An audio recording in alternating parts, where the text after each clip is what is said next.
Hi all, welcome to Triple Commerce Academy. Myself CA Jobin Johnson. So നമ്മൾ ഇന്ന് ഈ വീഡിയോക്കകത്ത് cover ചെയ്യാൻ പോകുന്നത് AS1 ഡിസ്ക്ലോഷർ ഓഫ് അക്കൗണ്ടിങ് പോളിസീസിൻ്റെ സമ്മറിയാണ്. ശ്രദ്ധിക്കുക. സോ ഇതിനകത്ത് നമുക്ക് രണ്ട് വേർഡ്സ് ഉണ്ട്. ഒന്ന് ഡിസ്ക്ലോഷറും രണ്ട് അക്കൗണ്ടിങ് പോളിസീസും. സോ ഡിസ്ക്ലോഷർ എന്താണെന്ന് കഴിഞ്ഞ വീഡിയോ നമ്മൾ പഠിച്ചാണ്. ഡിസ്ക്ലോഷർ എന്ന് പറഞ്ഞാൽ ബാലൻസ് ഷീറ്റിലെയും P&Lൻ്റെയും അഡീഷണൽ ഡീറ്റെയിൽസ് നമ്മൾ നോട്ട്സ് ടു അക്കൗണ്ട്സിൽ കാണിക്കണം. ആ അഡീഷണൽ ഡീറ്റെയിൽസ് നോട്ട്സ് ടു അക്കൗണ്ട്സിൽ കാണിക്കുന്ന പ്രോസസ്സിനെയാണ് നമ്മൾ ഡിസ്ക്ലോഷർ റിക്വയർമെന്റ് എന്ന് വിളിക്കുന്നത്. So disclosure basically means additional details to be shown in notes to accounts. Notes to അക്കൗണ്ട്സിൽ കാണിക്കേണ്ട അഡീഷണൽ ഡീറ്റെയിൽസിനെയാണ് നമ്മൾ ഡിസ്ക്ലോഷർ റിക്വയർമെന്റ് എന്ന് വിളിക്കുന്നത്. സോ അതാണ് ഡിസ്ക്ലോഷർ. സെക്കൻഡ് ടേം എന്ന് പറഞ്ഞാൽ അക്കൗണ്ടിങ് പോളിസിയാണ്. സോ അക്കൗണ്ടിങ് പോളിസി ആണെന്ന് നോക്കാം.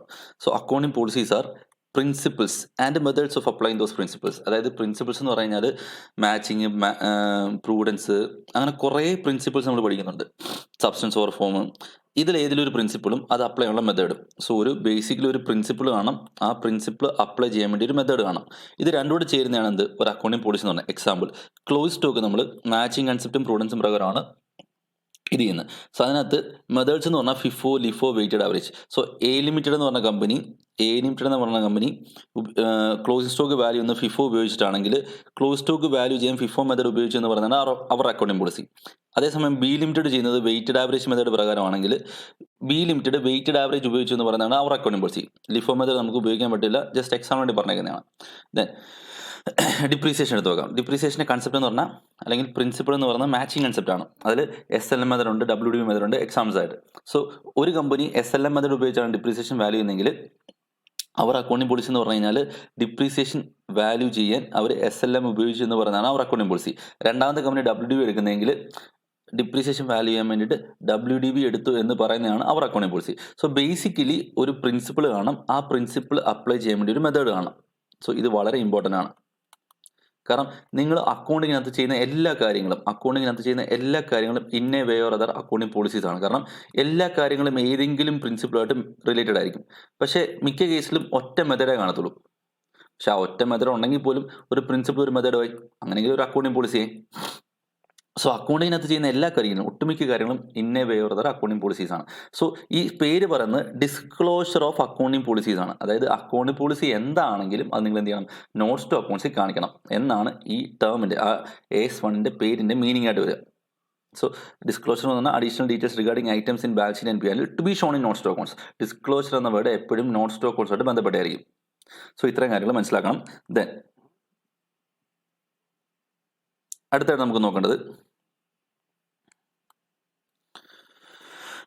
അടുത്ത് പറയുന്നത് all significant accounting policy should be disclosed and it should be disclosed in one place. അതായത് നമ്മൾ ഫിനാൻഷ്യൽ സ്റ്റേറ്റ്മെന്റ്സ് കാണുമ്പോൾ നമുക്ക് മനസ്സിലാവും ഏറ്റവും ലാസ്റ്റില്ല first page balance sheet, second page P&L, അതിനുശേഷം ഒറ്റ സ്ഥലത്ത് വേണം എന്ത് ചെയ്യാൻ, നോട്ട്സ് ടു അക്കൗണ്ട്സ് ഡിസ്ക്ലോസ് ചെയ്യാൻ. ഇത് AS1 എടുത്ത് പറയുന്നുണ്ട്. It should be disclosed and it should be disclosed in one place. ഒറ്റ സ്ഥലത്ത് വേണം ഡിസ്ക്ലോസ് ചെയ്യാൻ. അതായത് ഏറ്റവും ലാസ്റ്റിൽ എല്ലാം കൂടെ ഒരുമിച്ചാണ് ഡിസ്ക്ലോസ് ചെയ്യുന്നത്. Then major consideration in selecting an accounting policy. AS1 mother standard ആണ്. AS1 മദർ സ്റ്റാൻഡേർഡ് ആണ്. മദർ സ്റ്റാൻഡേർഡിന്റെ മീനിങ് ബാക്കി എല്ലാ സ്റ്റാൻഡേർഡും എങ്ങനെ ആയിരിക്കണം എന്ന് തീരുമാനിക്കുക, അല്ലെങ്കിൽ ബാക്കി എല്ലാ സ്റ്റാൻഡേർഡിന്റെ ഫോർമുലേഷൻ ബേസ് ചെയ്തേക്കുന്ന AS1-നെയാണ്. So major consideration selecting an accounting policy പറയുന്നത് ഞാൻ നേരത്തെ പറഞ്ഞു, നിങ്ങൾ അക്കൗണ്ടിങ്ങിനകത്ത് ചെയ്യുന്ന എല്ലാ കാര്യങ്ങളും in a way or other accounting policies ആണ്. അങ്ങനെയെങ്കിൽ അക്കൗണ്ടിങ്ങിന് എന്ത് കാര്യം ചെയ്യുകയാണെങ്കിലും നിങ്ങൾ പ്രൈമറി കൺസിഡറേഷൻ ആയിട്ട് എടുക്കേണ്ടത് അതായത് ട്രൂ ആൻഡ് ഫെയർ ആണ്. മീനിങ് ഒരു കാരണവശാലും നിങ്ങൾ ഇത് വയലേറ്റ് ചെയ്യാൻ പാടില്ല. ഒരു സിറ്റുവേഷനും ഇത് എന്ത് ചെയ്യില്ല, വയലേറ്റ് ചെയ്യരുത്. നിങ്ങൾ ആസ് ആൻ ഓഡിറ്ററും ചെക്ക് ചെയ്യുന്നത് എന്താണ്, ഫിനാൻഷ്യൽ സ്റ്റേറ്റ്മെന്റ്സിൽ ട്രൂ ആൻഡ് ഫെയർ ഉണ്ടോ എന്നാണ്. അതായത് എൻ്റെ അർത്ഥം നമ്മൾ അക്കൗണ്ടൻ്റ് ആയിരിക്കുമ്പോൾ അക്കൗണ്ടന്റിനോട് പറയുകയാണ് നിങ്ങൾ financial statements true and fair follow ചെയ്തുകൊണ്ട് പ്രിപ്പയർ ചെയ്യാം. എന്നിട്ട് ആസ് ആൻ ഓഡിറ്റർ വന്നിട്ട് ചെക്ക് ചെയ്യുന്നത് ഈ ഫിനാൻഷ്യൽ സ്റ്റേറ്റ്മെന്റ്സിൽ ട്രൂ ആൻഡ് ഫെയർ ഉണ്ടോ എന്നാണ്. മനസ്സിലാവും? So primary consideration true and fair ആണ്. മീനിങ് ഒരു കാരണവശാലും നിങ്ങൾ എന്ത് ചെയ്യാൻ പാടില്ല, ഈ ട്രൂ ആൻഡ് ഫെയർ വയലേറ്റ് ചെയ്യാൻ പാടില്ല. ദെൻ അതർ മേജർ കൺസിഡറേഷൻസ് ഏതൊക്കെയാണ്?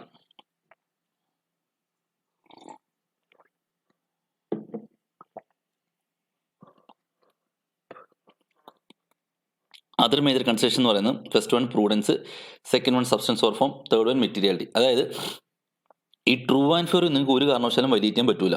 പക്ഷേ സെക്കൻഡറി ആയിട്ട് വരുന്ന പ്രൂഡൻസും സബ്സ്റ്റൻസ് ഓർ ഫോമും മെറ്റീരിയൽ നിങ്ങൾക്ക് വൈലേറ്റ് ചെയ്യാം. പക്ഷേ വൈലേറ്റ് ചെയ്യാൻ പറ്റുന്ന ഒരു situation if it comes in conflict with true and fair ആണ്. അക്കൗണ്ടിങ്ങിനകത്ത് ഏറ്റവും ഇമ്പോർട്ടൻ്റ് ആയ 4 കൺസെപ്റ്റാണിത്: true and fair, prudence, substance or form, materiality.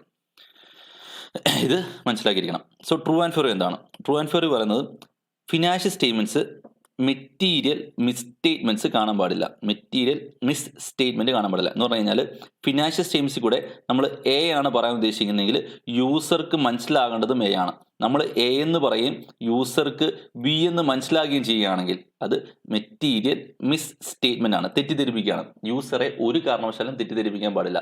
നമ്മൾ എന്താണോ പറയാൻ ഇൻറ്റൻറ്റ് ചെയ്യുന്നത് അത് തന്നെ ആയിരിക്കണം യൂസർക്ക് മനസ്സിലാവേണ്ടത്. നമ്മൾ പറയാൻ ഉദ്ദേശിക്കുന്ന കാര്യം എന്താണോ അത് തന്നെ ആയിരിക്കണം യൂസർക്ക് മനസ്സിലാവേണ്ടത്. So financial statement should be free from material miss statements. ഇതിൻ്റെ എക്സാമ്പിൾസ് ആണ് ഫോറിൻ എക്സ്ചേഞ്ച് ഗെയിൻ. കാരണം ഫോറിൻ എക്സ്ചേഞ്ച് ഗെയിൻ എന്ന് പറഞ്ഞാൽ പോസിബിൾ ഗെയിൻ ആണ്. പോസിബിൾ ഗെയിൻ കാണിച്ചു കഴിഞ്ഞാൽ പ്രൂഡൻസ് വൈലേറ്റ് ചെയ്യും. പ്രൂഡൻസ് വൈലേറ്റ് ചെയ്യുമെങ്കിൽ പോലും നമ്മൾ ഫോറിൻ എക്സ്ചേഞ്ച് ഗെയിൻ എഴുതാൻ കാര്യം to follow true and fair ആണ്. കാരണം നമ്മുടെ ഷോർട്ട് ടേം ലോസ് കാണിക്കുന്നതിനൊപ്പം തന്നെ ഈ ഗെയിനും ആ സിറ്റുവേഷനിൽ, അതായത് ഫോറിൻ എക്സ്ചേഞ്ചിൻ്റെ കേസിൽ ആ ഗെയിൻ കാണിക്കുന്നതാണ് കൂടുതൽ മീനിങ് ആയിട്ട് വരിക. Then provision for bad and doubtful debts. അതിൻ്റെ ജേർണൽ എൻട്രി നിങ്ങൾ നോക്കി മനസ്സിലാക്കാൻ പറ്റും എന്തുകൊണ്ടാണ് ഈ നമ്മൾ ഒരിക്കലും പി ആൻഡ് എൽ അക്കൗണ്ട് ഇട്ടിട്ട് ഡെറ്റേഴ്സ് എന്നല്ല എഴുതുന്നത്. പകരം പി ആൻഡ് എൽ അക്കൗണ്ട് ഇട്ടിട്ട് പ്രൊവിഷൻ ഫോർ ബാഡ് ഡെറ്റ് എന്നാണ് എൻട്രി വരുന്നത്. ഇവൻ ദോ ഇത് അസറ്റിൻ്റെ ഡിക്രീസ് ആണെങ്കിൽ പോലും. കാരണം പ്രൊവിഷൻ ഫോർ ബാഡ് ഡെറ്റ് എന്ന് കാണിക്കാൻ കാരണം അത് ഡെറ്റേഴ്സ് എന്ന് കാണിച്ചു കഴിഞ്ഞാൽ ട്രൂ ആൻഡ് ഫെയർ വൈലേറ്റ് ചെയ്യും. അത് നിങ്ങൾ ജേർണൽ എൻട്രി പഠിക്കുമ്പോൾ ഡീറ്റെയിൽ ആയിട്ട് മനസ്സിലാവും. സോ ട്രൂ ആൻഡ് ഫെയർ ആണ് അക്കൗണ്ടിനകത്തെ ഏറ്റവും ഇമ്പോർട്ടൻറ്റ് കൺസെപ്റ്റ്. അത് ഒരു കാരണവശാലും വൈലേറ്റ് ചെയ്യാൻ പാടില്ല. ട്രൂ ആൻഡ് ഫെയർ പറയുന്നത് ഫിനാൻഷ്യൽ സ്റ്റേറ്റ്മെന്റ്സിനകത്ത് തെറ്റിദ്ധരിപ്പിക്കുന്ന വിധത്തിൽ ഒന്നും കാണാൻ പാടില്ല. നമ്മൾ എന്താണോ പറയാൻ ഉദ്ദേശിക്കുന്നത് അത് തന്നെ ആയിരിക്കണം യൂസർക്ക് മനസ്സിലാവേണ്ടത്. അക്കൗണ്ടിങ്ങിനകത്ത് ഒരു കാരണവശാലും true and fair view violate ചെയ്യാൻ പാടില്ല. സെക്കൻഡ് കൺസെപ്റ്റ് പറയുന്നത് പ്രൂഡൻസ് ആണ്. പ്രൂഡൻസ് പറയുന്നത് നമ്മൾ കമ്മ്യൂണിക്കേറ്റ് ചെയ്യുന്ന വർഷം current year, future year. Future ഇയറിൽ പോസിബിൾ ലോസ് ഉണ്ടെങ്കിൽ ഇപ്പോൾ തന്നെ പറയണം. ഫ്യൂച്ചർ ഇയേഴ്സിൽ പോസിബിൾ ഗെയിൻ ഉണ്ടെങ്കിൽ ഇപ്പോൾ പറയേണ്ട കാര്യമില്ല. പക്ഷേ അതിന് എക്സെപ്ഷൻസ് ഒക്കെ വരുന്നുണ്ട്. കാരണം അതിൻ്റെ എക്സെപ്ഷൻ ആണ് എന്ത്? നമ്മൾ ഫോറിൻ എക്സ്ചേഞ്ച് ഗെയിൻ പറയുന്നുണ്ട്. ഫോറിൻ എക്സ്ചേഞ്ച് ഗെയിൻ എന്ന് പറയുന്നതാണ് പോസിബിൾ ഗെയിൻ ആണ്. പക്ഷെ അത് പറയാൻ കാരണം എന്താണ്? If it is for true and fair ആണ്. അതായത് പ്രൂഡൻസ് നിങ്ങൾക്ക് വൈലേറ്റ് ചെയ്യാൻ പറ്റണമെങ്കിൽ അത് ട്രൂ ആൻഡ് ഫെയറിന് വേണ്ടിയിട്ട് മാത്രമേ എന്ത് ചെയ്യാൻ പറ്റത്തുള്ളൂ, വൈലേറ്റ് ചെയ്യാൻ പറ്റത്തുള്ളൂ. അത് വെറുതെ നിങ്ങൾക്ക് വൈലേറ്റ് ചെയ്യാൻ പറ്റില്ല. അതാണ് ആ ചാർട്ട് പറയുന്നത്. Major consideration in accounting selecting and accounting policy പറഞ്ഞതാണ്. നിങ്ങൾക്ക് ഒരു കാരണവശാലും ട്രൂ ആൻഡ് ഫെയർ വൈലേറ്റ് ചെയ്യാൻ പറ്റില്ല. പക്ഷേ പ്രൂഡൻസും സബ്സ്റ്റൻസ് ഓർ ഫോമും മെറ്റീരിയാലിറ്റിയും വൈലേറ്റ് ചെയ്യാൻ പറ്റും. എപ്പം? If it comes in conflict with true and fair. True and fair ആയിട്ട് കോൺഫ്ലിക്ട് വരികയാണെങ്കിൽ മാത്രമേ നിങ്ങൾക്ക് എന്ത് ചെയ്യാൻ പറ്റത്തുള്ളൂ, പ്രൂഡൻസും സബ്സ്റ്റൻസ് ഓർ ഫോമും മെറ്റീരിയാലിറ്റിയും വൈലേറ്റ് ചെയ്യാൻ പറ്റുള്ളൂ. അല്ലാതെ ഒരു സിറ്റുവേഷൻ എന്ത് ചെയ്യരുത്, നിങ്ങൾ വൈലേറ്റ് ചെയ്യാൻ പാടില്ല. അപ്പം ഈ പ്രൂഡൻസ് പറയുന്നത് എന്താണ്? Anticipate all possible losses. നിങ്ങൾക്ക് പോസിബിൾ ലോസ്, ഫ്യൂച്ചറിൽ പോസിബിൾ ലോസ് ഉണ്ടെങ്കിൽ എന്ത് ചെയ്യണം, ഇപ്പോൾ തന്നെ പറയണം. പക്ഷേ ഫ്യൂച്ചറിൽ പോസിബിൾ ഗെയിൻ ഉണ്ടെങ്കിൽ ഇപ്പോൾ പറയേണ്ട, അത് ആക്ച്വൽ ഗെയിൻ ആയ ശേഷം പറഞ്ഞാൽ മതി. കാരണം അതിൻ്റെ ലോജിക്ക് എന്ന് പറയുന്നത് ബിസിനസ് എപ്പോഴും പറയേണ്ടത് ബിസിനസ്സിൻ്റെ വേഴ്സ്റ്റ് പോസിബിൾ സിറ്റുവേഷൻ ആണ്. ബിസിനസ്സിൻ്റെ വേഴ്സ്റ്റ് പോസിബിൾ സിറ്റുവേഷൻ വേണം യൂസേഴ്സിനോട് പറയാൻ. ഇതാണ് നമ്മൾ പ്രൂഡൻസിൻ്റെ ലോജിക്കായിട്ട് എടുക്കുന്നത്. ദെൻ ഇത് എന്താണ് എൻഷുർ ചെയ്യുന്നത്? It ensures that asset are not over stated. അസറ്റിൻ്റെ വാല്യൂ കൂടിക്കിടക്കുന്നില്ല എന്നും ദെൻ ലൈബിലിറ്റിയുടെ ലോസസിൻ്റെയും വാല്യൂ കുറഞ്ഞു കിടക്കുന്നില്ല എന്നും ഉറപ്പാക്കും. അതിൻ്റെ ഗുണം എന്താണ്? അപ്പം യൂസേഴ്സിന് കുറച്ചുകൂടെ കൺസർവേറ്റീവ് ആയിട്ട് ഡിസിഷൻസ് എടുക്കാൻ പറ്റും, കുറച്ചുകൂടെ ഇൻഫോർമേറ്റീവ് ആയിട്ട് ഡിസിഷൻ എടുക്കാൻ പറ്റും, കുറച്ചുകൂടെ റിസ്ക് ഫ്രീ ആയിട്ടുള്ള ഡിസിഷൻ എടുക്കാൻ പറ്റും. ദെൻ ഇതിൻ്റെ എക്സാമ്പിൾസ് ആണ് വാല്യുവേഷൻ ഇൻവെന്ററി. കാരണം വാല്യുവേഷൻ ഇൻവെന്ററിക്ക് നിങ്ങൾക്ക് കണ്ടാൽ മനസ്സിലാവും ക്ലോസ് സ്റ്റോക്ക് വാല്യൂ ഉള്ളത് lower of cost and NRV ആണ്. അത് പ്രൂഡൻസിൻ്റെ ആപ്ലിക്കേഷൻ ആണ്. ദെൻ ഫോറിൻ എക്സ്ചേഞ്ച് ലോസ് പ്രൂഡൻസിൻ്റെ ആപ്ലിക്കേഷൻ ആണ്. Then provision for bad debt. കാരണം ആക്ച്വൽ ബാഡ് ഡെറ്റ് ആയിട്ടില്ല, പകരം ആകാൻ സാധ്യതയുള്ളതിനാണ് നമ്മൾ provision for bad debt create ചെയ്യുന്നത്. അതും പോസിബിൾ ലോസിൻ്റെ എക്സാംസ് ആണ്. സോ പ്രൂഡൻസ് പറയുന്നത് പോസിബിൾ ലോസ് ഉണ്ടെങ്കിൽ ഇപ്പോൾ തന്നെ കാണിക്കണം, പോസിബിൾ ഗെയിൻ ഉണ്ടെങ്കിൽ ചെയ്യേണ്ട ഇപ്പം കാണിക്കേണ്ട, ആക്ച്വൽ ഗെയിൻ ആയ ശേഷം മാത്രം കാണിച്ചാൽ മതി. ദെൻ സബ്സ്റ്റൻസ് ഓർ ഫോം വളരെ ഇമ്പോർട്ടൻ്റ് ആയിട്ട് കൺസെപ്റ്റ് ആണ്. സബ്സ്റ്റൻസ് ഓർ ഫോം പറയുന്നത് നിങ്ങളൊരു ട്രാൻസാക്ഷൻ റെക്കോർഡ് ചെയ്യേണ്ടത്, ഒരു ട്രാൻസാക്ഷനും ഇവൻറ്റും റെക്കോർഡ് ചെയ്യേണ്ടത് അതിൻ്റെ സബ്സ്റ്റൻസ് നോക്കിയിട്ടല്ല, പകരം സബ്സ്റ്റൻസ് നോക്കിയിട്ടാണ്, അല്ലാതെ ലീഗൽ ഫോം നോക്കിയിട്ടല്ല. അതായത് സബ്സ്റ്റൻസും ലീഗൽ ഫോമും തമ്മിലൊരു കോൺഫ്ലിക്റ്റ് വന്നു കഴിഞ്ഞാൽ പ്രിവെയിൽ ചെയ്യേണ്ടത് സബ്സ്റ്റൻസ് ആണ്. സോ സബ്സ്റ്റൻസ് എങ്ങനെ മനസ്സിലാക്കാൻ പറ്റും? സബ്സ്റ്റൻസ് എന്ന് പറഞ്ഞാൽ ആക്ച്വൽ ഹാപ്പനിങ്ങും എക്കണോമിക് റിയാലിറ്റി നോക്കിയിട്ട് വേണം മനസ്സിലാക്കാൻ. ആക്ച്വൽ ഹാപ്പനിങ് എന്ന് പറയുന്നത് യാഥാർത്ഥ്യത്തിൽ എന്താണ്, അതാണ് ആക്ച്വൽ ഹാപ്പനിങ് പറയുന്നത്. എക്കണോമിക് റിയാലിറ്റി എന്താണ്? മോണിറ്ററി ടേംസിൽ എങ്ങനെയാണ് അതിൻ്റെ ഇൻഫ്ലോ ഔട്ട്ഫ്ലോ ഒക്കെ നടക്കുന്നത്, ആർക്കാണ് അതിൻ്റെ ബെനിഫിറ്റ് കിട്ടുന്നത്, ഈ കാര്യങ്ങളൊക്കെ നോക്കിയിട്ട് വേണം സബ്സ്റ്റൻസ് തീരുമാനിക്കാൻ. സോ യാഥാർത്ഥ്യത്തിൽ എന്താണോ അതിന് വേണം ലീഗലി എന്താണോ അതിനേക്കാളും ഇമ്പോർട്ടൻസ് കൊടുക്കാൻ. സോ സബ്സ്റ്റൻസും ലീഗൽ ഫോമും തമ്മിൽ ഒരു കോൺഫ്ലിക്റ്റ് വന്നു കഴിഞ്ഞാൽ അക്കൗണ്ടിങ്ങിനകത്ത് പ്രിവെയിൽ ചെയ്യേണ്ടത് സബ്സ്റ്റൻസ് ആണ്. പക്ഷേ നിങ്ങളുടെ പ്രാക്ടിക്കൽ ലൈഫ് എടുത്ത് നോക്കിയാൽ നിങ്ങൾക്ക് മനസ്സിലാക്കാൻ പറ്റും പല സിറ്റുവേഷനിലും നിങ്ങൾ ലീഗൽ ഫോമിനേക്കാളും ഇമ്പോർട്ടൻസ് കൊടുക്കുന്ന സബ്സ്റ്റൻസിനാണ്. സോ സബ്സ്റ്റൻസ് ഓവർ ഫോം പറയുന്നത് ട്രാൻസാക്ഷൻസ് റെക്കോർഡ് ചെയ്യേണ്ടത് ആക്ച്വൽ ഹാപ്പനിങ്ങും എക്കണോമിക് റിയാലിറ്റി നോക്കിയിട്ടാണ്, അല്ലാതെ അതിൻ്റെ ലീഗൽ ഫോം നോക്കിയിട്ടല്ല. അതിൻ്റെ എക്സാമ്പിൾസ് ആണ് അമാൽഗമേഷൻ, അത് അമാൽഗമേഷൻ പഠിക്കുന്നത് മനസ്സിലാവും. ദെൻ ഹയർ പർച്ചേസ്, ലീസ്, ഇതൊക്കെ സബ്സ്റ്റൻസ് ഓവർ ഫോമിന്റെ എക്സാംസ് ആണ്. കാരണം ഹയർ പർച്ചേസ് നമ്മൾ സംഭവിക്കുന്നത് എന്താണ്, നമ്മളൊരു അസറ്റ് മേടിക്കുന്നു, അസറ്റ് മേടിച്ചിട്ട് ഏറ്റവും ലാസ്റ്റ് ഇൻസ്റ്റാൾമെന്റ് മാത്രമേ കാശ് കൊടുക്കുമ്പോൾ മാത്രമേ ലീഗൽ ഓണർഷിപ്പ് നമുക്ക് ട്രാൻസ്ഫർ ചെയ്ത് കിട്ടത്തുള്ളൂ. പക്ഷേ അസറ്റ് മേടിക്കുന്ന സമയത്ത് തന്നെ, അതായത് ഫസ്റ്റ് ഇൻസ്റ്റാൾമെന്റ് സമയത്ത് തന്നെ എന്ത് ചെയ്യും, നമ്മൾ നമ്മുടെ അസറ്റായിട്ട് കാണിക്കും, കാരണം സബ്സ്റ്റൻസ് ഓവർ ഫോം. ദെൻ ലീസിനകത്ത്, ലീസ് പഠിക്കുന്നത് മനസ്സിലാകും, രണ്ട് തരത്തിൽ ലീസ് ഉണ്ട്, ഓപ്പറേറ്റിംഗ് ലീസ്, ഫിനാൻസ് ലീസ്. അതിൽ ഫിനാൻസ് ലീസിനകത്ത് ഈവൻ തോ നമ്മളല്ല അസറ്റിന്റെ ലീഗൽ ഓണറെങ്കിൽ പോലും നമ്മൾ നമ്മുടെ അസറ്റായിട്ടാണ് കാണിക്കുന്നത്, അത് സബ്സ്റ്റൻസ് ഓവർ ഫോം ഉള്ളതുകൊണ്ടാണ്. ദെൻ എൻ്റെ ഏറ്റവും ബെസ്റ്റ് എക്സാമ്പിളാണ് അസറ്റിന്റെ ഡെഫിനിഷൻ തന്നെ. അസറ്റിന്റെ ഡെഫിനിഷൻ എന്ന് പറയുന്നത് എന്താണ്, നമുക്ക് കൺട്രോൾ മതി, എന്ത് വേണ്ട, ഓണർഷിപ്പ് വേണ്ട.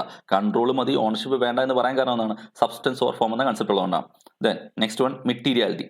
മെറ്റീരിയാലിറ്റി കൺസെപ്റ്റ് പറയുന്നത് ഫിനാൻഷ്യൽ സ്റ്റേറ്റ്മെന്റ്സിനകത്ത് ബാലൻസ് ഷീറ്റ് ആണെങ്കിലും P&L എല്ലാ മെറ്റീരിയൽ ഐറ്റംസും കാണിച്ചിരിക്കണം. അപ്പോൾ ഒരു ഐറ്റം മെറ്റീരിയൽ ആണല്ലോ എങ്ങനെ തീരുമാനിക്കാൻ പറ്റും, ഒരു ഐറ്റം മെറ്റീരിയൽ ആണല്ലോ തീരുമാനിക്കുന്നത് യൂസേഴ്സിന്റെ ഡിസിഷൻ മേക്കിങ്ങിനെ ഇൻഫ്ലുവൻസ് ചെയ്യാൻ പറ്റുമെങ്കിൽ അത് മെറ്റീരിയലാണ്.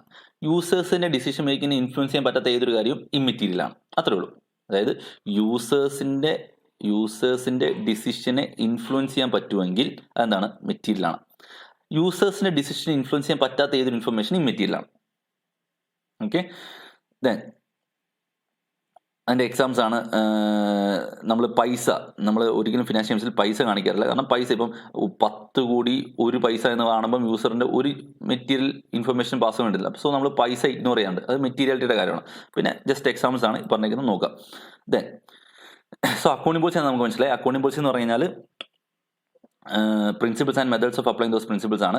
Then major consideration selecting and accounting policy മനസ്സിലായി. ഏറ്റവും ഇമ്പോർട്ടൻറ്റ് ട്രൂ ആൻഡ് ഫെയർ. ഏതൊരു അക്കൗണ്ടിംഗ് പോളിസി സെലക്ട് ചെയ്യുമ്പോഴും നമ്മൾ ഏറ്റവും ഇമ്പോർട്ടൻസ് കൊടുക്കുന്നത് ട്രൂ ആൻഡ് ഫെയറിനാണ്.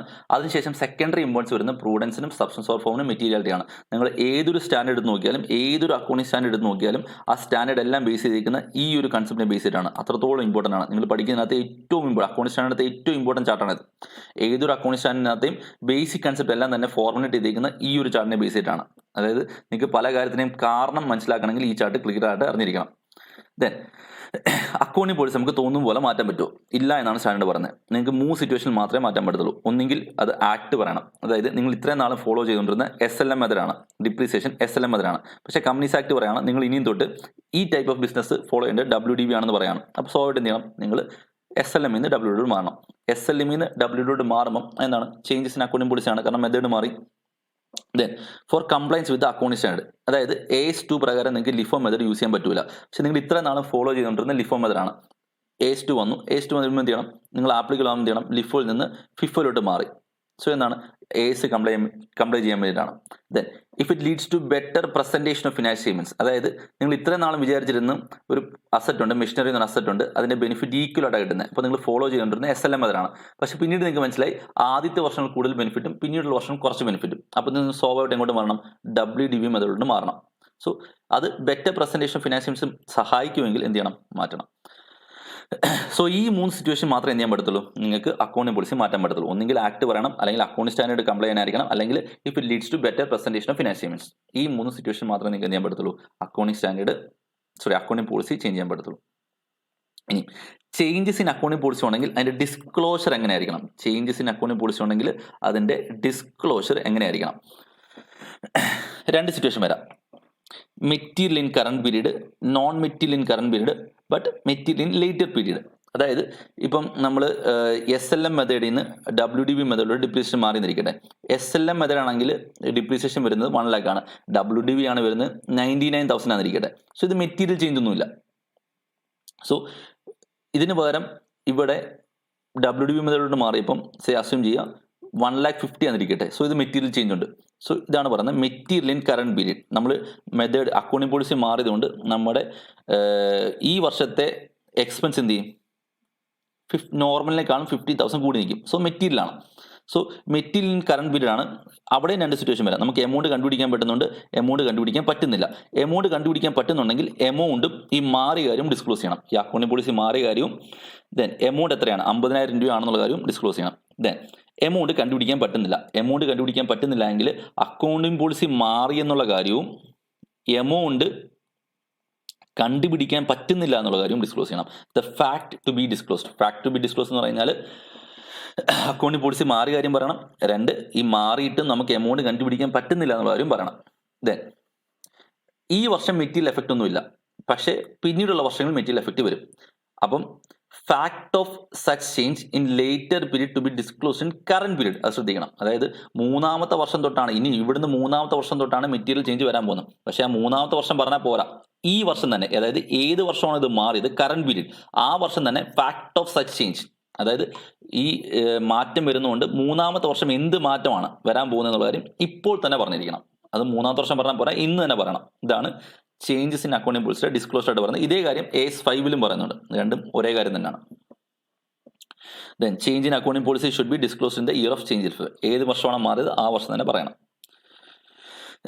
ദെൻ ഇത് കുറച്ച് ചേഞ്ചസ് ഇൻ അക്കൗണ്ടിംഗ് പോളിസിയുടെ എക്സാമ്പിൾസ് ആണ്, നോക്കുക. Then fundamental accounting assumptions. Fundamental accounting അസംഷൻസിന്റെ മീനിങ് എന്ന് പറഞ്ഞാൽ അസംഷൻസ് ആണ്. അതായത് ഒരു യൂസർ ഫിനാൻഷ്യൽ സ്റ്റേറ്റ്മെന്റ്സ് എടുക്കുകയാണ്, balance sheet, P&L, note stock accounts, ഇതൊക്കെ ചേരുന്ന ഫിനാൻഷ്യൽ സ്റ്റേറ്റ്മെന്റ്സ് എടുക്കുമ്പം അയാൾ ജനറലി അസ്യൂം ചെയ്യും ഈ കാര്യത്തിനകത്ത്, ഈ ഫിനാൻഷ്യൽ സ്റ്റേറ്റ്മെന്റ്സിനകത്ത് 3 കാര്യങ്ങൾ ഫോളോ ചെയ്തിട്ടുണ്ട്. അത് എടുത്ത് പറയേണ്ട കാര്യമില്ല. എടുത്ത് പറഞ്ഞിട്ടില്ലെങ്കിൽ അയാൾ ചിന്തിക്കുന്ന എന്താണ്, ഈ ഫിനാൻഷ്യൽ സ്റ്റേറ്റ്മെന്റ്സ് പ്രിപ്പയർ ചെയ്തിരിക്കുന്ന ഈ 3 കാര്യങ്ങൾ വെച്ചിട്ടാണ്. 1, ഈ ഫിനാൻഷ്യൽ സ്റ്റേറ്റ്മെന്റ്സിൽ ഗോയിങ് കൺസേൺ ഉണ്ട്. 2, കൺസിസ്റ്റൻസി ഉണ്ട്. 3, അക്രൂവൽ ഉണ്ട്. ഈ GCA എന്ന ഷോർട്ട് ഫോമിൽ നമ്മൾ വിളിക്കാം. Going concern, consistency, accrual. ഈ 3 കാര്യങ്ങൾ എടുത്ത് പറഞ്ഞില്ലെങ്കിൽ പോലും എന്ത് ചെയ്യണം, യൂസേഴ്സ് മനസ്സിലാക്കാൻ പറയണം ഇത് ഇങ്ങനെ തന്നെയാണ് ചെയ്തേക്കുന്നത്. അപ്പോൾ ഇത് ചെയ്യാത്തൊരു സിറ്റുവേഷൻ വരാം. അതായത് if followed in financial statements not required to be disclosed. ഇത് 3 ഫോളോ ചെയ്തിട്ടുണ്ടെങ്കിൽ പിന്നെ പ്രത്യേകിച്ച് ഡിസ്ക്ലോസിന്റെ ആവശ്യമൊന്നുമില്ല. പക്ഷേ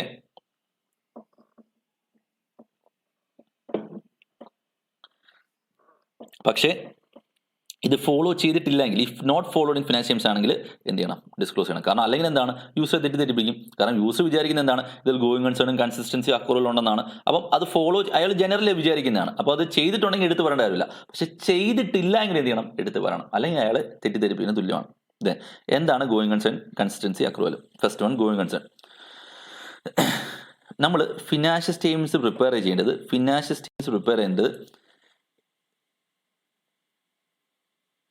ബിസിനസ് ഫോർസിയബിൾ ഫ്യൂച്ചറിൽ കണ്ടിന്യൂ ചെയ്യും. അതായത് എത്ര വർഷം നമുക്കറിയത്തില്ല, എത്രയോ വർഷങ്ങൾ ഫ്യൂച്ചറിലോട്ട് കണ്ടിന്യൂ ചെയ്യും എന്ന രീതിയിൽ വേണം ഫിനാൻഷ്യൽ സ്റ്റേറ്റ്മെന്റ്സ് പ്രിപ്പയർ ചെയ്യാൻ. അല്ലാതെ ബിസിനസ്സിന് ഇവരുടെ ഓപ്പറേഷൻ നിർത്താനുള്ള ഇന്റൻഷനും ഇല്ല, അതിൻ്റെ ആവശ്യവും ഇല്ല. ഈ ബിസിനസ്സിന് അവരുടെ ഓപ്പറേഷൻസ് നിർത്താനുള്ള ഇന്റൻഷനും ഇല്ല, ആവശ്യമില്ല. അതാണ് പറഞ്ഞിരിക്കുന്നത്. Financial statements should be prepared on the basis that business has an intention to continue its operations in the foreseeable future. എത്രയോ കാലം അവരുടെ ബിസിനസ് കണ്ടിന്യൂ ചെയ്യാൻ പറ്റും എന്നുള്ള ഇന്റൻഷൻ അവർക്കുണ്ട് എന്ന രീതിയിൽ വേണം ഫിനാൻഷ്യൽ സ്റ്റേറ്റ്മെന്റ്സ് പ്രിപ്പയർ ചെയ്യാൻ. And neither there is intention എന്ന് പറഞ്ഞാൽ അവർക്ക് ആഗ്രഹമില്ല, നോർ നീഡ്, ആവശ്യമില്ല. എന്തിന്? ടു മെറ്റീരിയലി കർട്ടൈൽ എന്ന് പറഞ്ഞാൽ stop it's scale of operation. So അവരുടെ സ്കെയിൽ ഓഫ് ഓപ്പറേഷൻ നിർത്താനുള്ള ആവശ്യവും ഇല്ല, ആഗ്രഹമില്ല എന്ന രീതിയിൽ വേണം എന്ത് ചെയ്യാൻ ഇവർ ഫിനാൻഷ്യൽ സ്റ്റേറ്റ്മെന്റ്സ് പ്രിപ്പയർ ചെയ്യാൻ എന്നാണ് ഗോയിങ് കൺസേൺ പറയുന്നത്. അതിന്റെ എക്സാമ്പിൾ ആണ് നമ്മൾ റിസർവ് മാറ്റി വെക്കുന്നത്. എന്താണ്? ഫ്യൂച്ചറിൽ എന്തെങ്കിലും ആവശ്യം വന്ന് എടുക്കാൻ വേണ്ടിയാണ്. ഫ്യൂച്ചറിൽ എന്തെങ്കിലും ആവശ്യം വരുന്ന എന്താ, ഫ്യൂച്ചറിലോട്ട് നമ്മൾ കണ്ടിന്യൂ ചെയ്യുമെന്ന് വിചാരിക്കുന്നതുകൊണ്ടാണ് എന്ത് നമ്മൾ റിസർവ് മാറ്റി വെക്കുന്നത്. അതുപോലെ റിട്ടേൺ ഏർണിങ്സ്. ദെൻ പ്രൊവിഷൻ എന്ന് പറഞ്ഞാൽ പോസിബിൾ ലോസ് ഇൻ ഫ്യൂച്ചർ ആണ്. സോ അത് നമ്മൾ മാറ്റി വെക്കുന്നത് എന്തുകൊണ്ടാണ്? ഗോയിങ് കൺസേൺ അസംപ്ഷൻ ഫോളോ ചെയ്യുന്നതുകൊണ്ടാണ്. ദെൻ കൺസിസ്റ്റൻസി എന്ന് പറഞ്ഞു കഴിഞ്ഞാൽ നമുക്ക് അക്കൗണ്ടിംഗ് പോളിസി എന്നറിയാം. അക്കൗണ്ടിംഗ് പോളിസി എന്ന് പറയുന്നതാണ് ഒരു പ്രിൻസിപ്പിളും ഒരു മെത്തേഡും. എന്ന് പറഞ്ഞു കഴിഞ്ഞാൽ ഡിപ്രീസിയേഷൻ എടുക്കുന്നത് SLM എന്നായിരിക്കട്ടെ.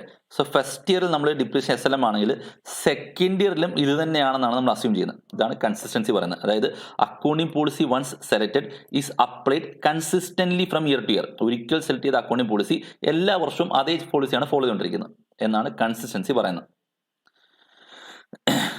സോ അക്കൗണ്ടിംഗ് പോളിസി നമ്മൾ പഠിച്ചു.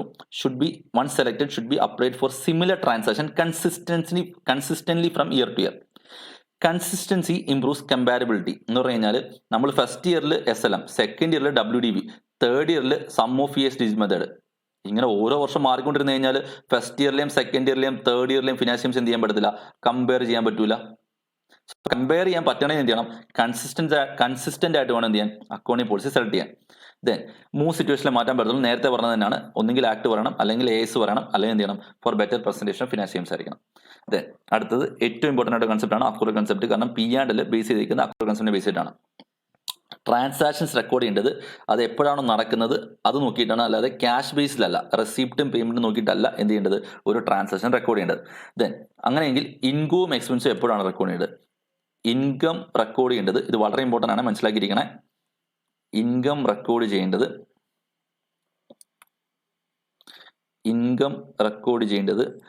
വെൻ ഇറ്റ് ഈസ് ഏൺഡ് ആണ്. എന്ന് പറഞ്ഞു കഴിഞ്ഞാൽ അത് ബെനിഫിറ്റ് ട്രാൻസ്ഫർ ചെയ്യുന്ന എപ്പോഴാണോ അപ്പോഴാണ് എന്ത്, ഇൻകം റെക്കോർഡ് ചെയ്യേണ്ടത്.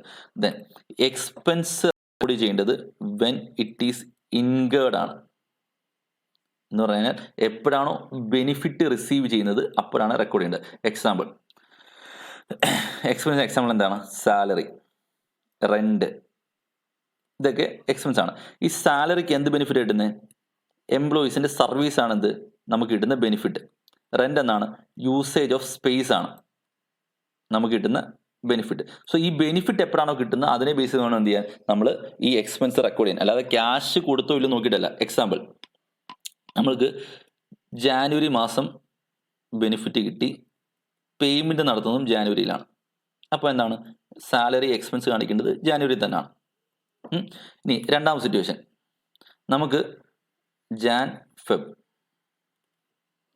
നമുക്ക് ബെനിഫിറ്റ് കിട്ടിയത് ജാനുവരിയിലാണ്, പേയ്മെന്റ് കൊടുക്കുന്നത് ഫെബ്രുവരിയിലാണ്. അപ്പോൾ എന്ന് വേണം എക്സ്പെൻസ് ആയിട്ട് കാണിക്കാൻ, എക്സ്പെൻസ് ആയിട്ട് കാണിക്കുന്നത് പേയ്മെന്റ് അല്ല ക്രൈറ്റീരിയ, എന്നാണോ ബെനിഫിറ്റ് കിട്ടിയത് അതാണ് ക്രൈറ്റീരിയ. സോ എക്സ്പെൻസ് ആയിട്ട് കാണിക്കേണ്ടത് ജാനുവരി തന്നെയാണ്. ഇനി അടുത്തൊരു സിറ്റുവേഷൻ, ജാനുവരിയും ഫെബ്രുവരി പേയ്മെന്റ് കൊടുത്തത് എന്ന് പറഞ്ഞാൽ അഡ്വാൻസ് പേയ്മെന്റ് കൊടുത്തത് ജാനുവരിയിലാണ്, പക്ഷെ ബെനിഫിറ്റ് കിട്ടുന്നത് ഫെബ്രുവരിയിലാണ്. അങ്ങനെയെങ്കിൽ എക്സ്പെൻസ് ആയിട്ട് കാണിക്കേണ്ട ഏത് മാസമാണ്, ഫെബ്രുവരിയിലാണ് കാണിക്കേണ്ടത്, അല്ലാതെ ജാനുവരിയിലല്ല.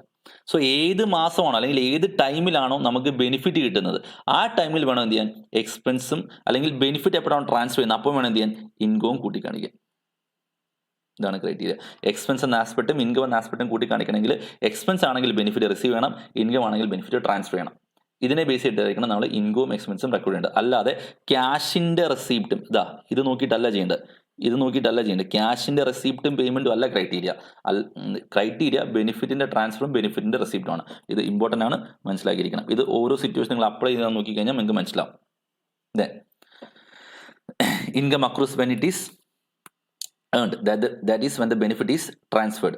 Expense accrues when it is incurred, that is when the benefit is received. ഇത് എങ്ങനെയാണ് ഫിനാൻഷ്യംസിനെ ഇമ്പാക്ട് ചെയ്യുന്നത്? Income recognised on accrual basis may lead to over statement of profit. അത് വളരെ ഇമ്പോർട്ടൻ്റ് ആണ്. കാരണം ഇത് P&L നമ്മൾ ഇൻകം കാണിക്കണമെങ്കിൽ ക്യാഷ് ആയിട്ട് കിട്ടണമെന്നില്ല. എന്ത് ചെയ്താൽ മതി, ബെനിഫിറ്റ് ട്രാൻസ്ഫർ ചെയ്യുന്ന എപ്പോഴാണോ അപ്പോൾ നമ്മൾ എന്ത് ചെയ്യും, നമ്മുടെ ഇൻകം റെക്കഗ്നൈസ് ചെയ്യും. നമ്മൾ 10 ലക്ഷം ഇൻകം കാണിച്ചെന്നിരിക്കട്ടെ, നമുക്ക് പ്രോഫിറ്റ് വേറെ എക്സ്പെൻസ് ഒന്നും തന്നെ ഇല്ലാന്നിരിക്കട്ടെ, അസംഷൻ നമുക്ക് ചെയ്യാനുള്ള എളുപ്പത്തിന് പ്രോഫിറ്റ് എത്ര വരും, 10 lakhs വരും. പക്ഷേ ഇതിന്റെ പ്രത്യേകത എന്ന് പറഞ്ഞാൽ ഇത് കിട്ടിയിട്ടില്ല, ക്യാഷ് ആയിട്ട് റിസീവ് ചെയ്തിട്ടില്ല. അപ്പോൾ എന്താ സംഭവിക്കുന്നത്, നമ്മൾ യൂസേഴ്സ് നോക്കുമ്പോൾ എന്തുണ്ട്, പ്രോഫിറ്റ് 10 ലക്ഷം ഉണ്ട്. ഈ 10 ലക്ഷത്തിനെ ബേസ് ചെയ്തിട്ട് നമ്മൾ ഡിവിഡൻഡ് ഡിക്ലെയർ ചെയ്തിരിക്കട്ടെ. ഡിവിഡൻഡ് ഡിക്ലെയർ എന്താ സംഭവിക്കുന്നത്, നമ്മുടെ ബാലൻസ് ഷീറ്റിൽ ക്യാഷ് കിടപ്പുണ്ട്, പക്ഷേ ഈ ക്യാഷ് വന്നേക്കുന്നത് എവിടെ നിന്നാണ്, നമ്മുടെ ഇത് ഫസ്റ്റ് ഇയർ ഓഫ് ഓപ്പറേഷൻ ആയിരിക്കട്ടെ.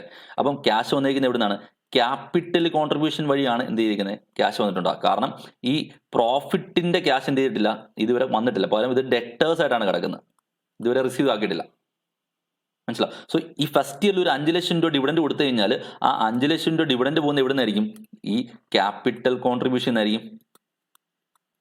മനസ്സിലാവും. സോ ഇതിൽ നിന്ന് എടുത്ത് ക്യാഷ്, അതായത് അക്രൂവൽ ബേസിലുള്ള ഇൻകത്തെ ബേസ് ചെയ്തിട്ട് നമ്മൾ ഡിവിഡൻഡ് കൊടുത്തു കഴിഞ്ഞാൽ അതിൻ്റെ സംഭവിക്കാൻ പോകുന്നത് it leads to erosion of capital, അതായത് നമ്മുടെ ക്യാപിറ്റൽ ഇല്ലാതാകുന്ന അവസ്ഥയിലോട്ട് പോകും. സോ അതുകൊണ്ട് തന്നെ to safeguard this, no revenue should be recognised unless the amount of consideration and actual realisation of consideration reasonably certain. അതായത് റീസണബിൾ സർട്ടൻ ആകാതെ ഒരു കാരണവശാലും എന്ത് ചെയ്യരുത്, ഇൻകം റെക്കഗ്നൈസ് ചെയ്യാൻ പാടില്ല. ഈവൻ ദോ നമ്മൾ ബെനിഫിറ്റ് ട്രാൻസ്ഫർ ചെയ്തെങ്കിൽ പോലും ഉടനെ എന്ത് ചെയ്യില്ല, നമ്മൾ ഇൻകം കാണിക്കരുത്. കാരണം അങ്ങനെ കാണിക്കുന്നത് അതിനകത്ത് റിസ്ക് ഫാക്ടർ കിടപ്പുണ്ട്. ആ റിസ്ക് ഫാക്ടറാണ് നമ്മൾ ഇപ്പോൾ എക്സ്പ്ലെയിൻ ചെയ്തത്. സോ റീസണബിൾ സർട്ടൻ കിട്ടുമെന്ന് ഏകദേശം ഉറപ്പുണ്ടെങ്കിൽ മാത്രമേ എന്ത് ചെയ്യുള്ളൂ, ഈവൻ ദോ ബെനിഫിറ്റ് ട്രാൻസ്ഫർ ചെയ്തിട്ടുണ്ടെങ്കിൽ പോലും നമ്മൾ എന്ത് ചെയ്യാവുള്ളൂ, ഇൻകം റെക്കഗ്നൈസ് ചെയ്യാവുള്ളൂ. ദെൻ ഇങ്ങനത്തെ കുറെ പ്രശ്നങ്ങളുണ്ടെങ്കിൽ പോലും നമ്മൾ അക്രൽ ബേസ് ഫോളോ ചെയ്യുന്നത് ക്യാഷ് ബേസിനേക്കാളും ലോജിക്കലി നല്ലത് അക്രൽ ബേസ് ആയതുകൊണ്ടാണ്. ദെൻ മാത്രമല്ല കമ്പനികളെ സംബന്ധിച്ച് ഈ അക്രൽ കൺസെപ്റ്റ് മാൻഡേറ്ററി ആയിട്ട് ഫോളോ ചെയ്തിരിക്കണം. സോ ഇതാണ് ഫണ്ടമെന്റൽ അക്കൗണ്ടിങ് അസംഷൻസ് പറയുന്നത്. സോ ഇമ്പോർട്ടൻ്റ് ആണ്. ഇതിൽ ഏറ്റവും ഇമ്പോർട്ടൻ്റ് നിങ്ങൾ മനസ്സിലാക്കിയിരിക്കേണ്ടത് ഈ major consideration in accounting selecting and accounting പോളിസിയാണ്. ഇത് വളരെ ഇമ്പോർട്ടൻ്റ് ആണ്. ഇത് ക്ലിയർ ആയിട്ട് അറിഞ്ഞിരിക്കണം. Major consideration selecting and accounting policy important ആയിട്ട് അറിഞ്ഞിരിക്കണം. ഓക്കെ, മനസ്സിലായെന്ന് വിശ്വസിക്കുന്നു. ഇതിൻ്റെ ബേസിലുള്ള ക്വസ്റ്റ്യൻസ് ചെയ്താൽ നോക്കുക. കുറച്ച് എക്സാമ്പിൾസ് നിങ്ങൾ തന്നെ ആലോചിച്ച് നോക്കുക. ആലോചിച്ച് നോക്കുമ്പോൾ നിങ്ങൾക്ക് റിലേറ്റ് ചെയ്തെടുക്കാൻ പറ്റും. Thank you.